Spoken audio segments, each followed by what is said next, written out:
When I was little, I was obsessed with the Disney princesses, and I had every single costume.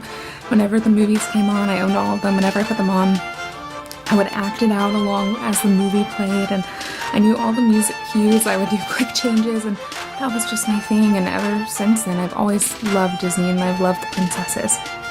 So I was very fortunate when in 2013, I was able to open my own princess party company with a friend called the Fantasy Fair Character Company, and we performed at kids' birthday parties as Disney princesses.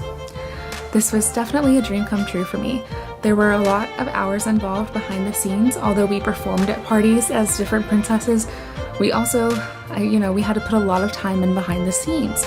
It was a lot of hiring employees, training them, communicating with clients, handling the money, prepping party supplies, figuring out routes from party to party on the weekends, and managing social media. And although it was a lot of work aside from actually going to the parties and performing as these princesses, I still loved every bit of it. I wouldn't trade it for the world. I did this from 2013 to 2017, so almost 5 years. I don't do it anymore because I wanted to pursue other things, but the joy that I got of walking into a room and seeing a child dressed as Cinderella when I was Cinderella was unlike anything else, and just absolutely incredible. And I knew then the feeling that I got while doing that, and even while managing the business, the excitement I got when we would get nominated for awards in our area or be in a parade, I knew that feeling. I said to myself many times, this is how I want to feel in the future. This is how I want to feel with whatever career path I take. I don't ever want to lose this passion and this feeling. I've been writing ever since I was little. I've always loved telling stories. I always had an active imagination as a child. And around middle school is when I say that I got bit by the writing bug and actually sat down and wanted to put these stories onto paper.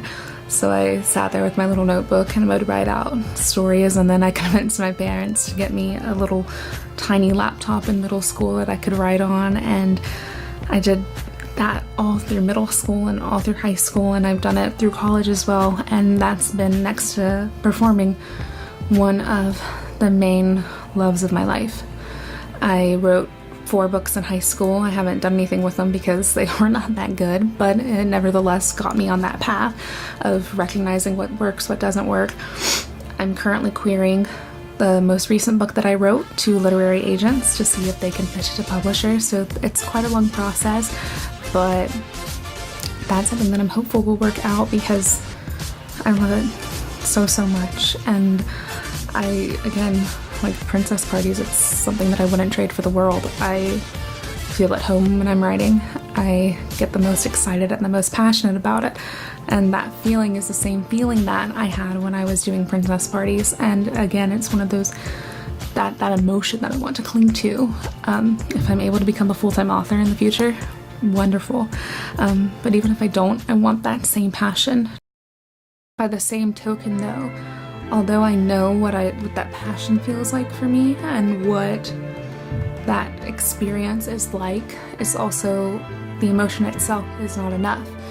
I'm a firm believer that if you want something, you need to sit down and put in the effort. And even if your job doesn't feel like work or what you're doing doesn't feel like work, you still have to put in time to keep bettering yourself and making it the best that you can be. With writing, although I've gone through many times in my life where things have been really busy, I've always, planted my butt in the chair and I've cranked out words. It's something that I want. I think when you want something, you make time for it, even if you love it. It doesn't actually have to be grueling, putting in grueling hours, but it doesn't have to be soul-sucking, but you have to show up and put in the time. And that's something that I'm also aware of, that no matter what career path I take, in tandem with the feelings of, oh, this is wonderful, you also have to put in effort to make it the best that you can.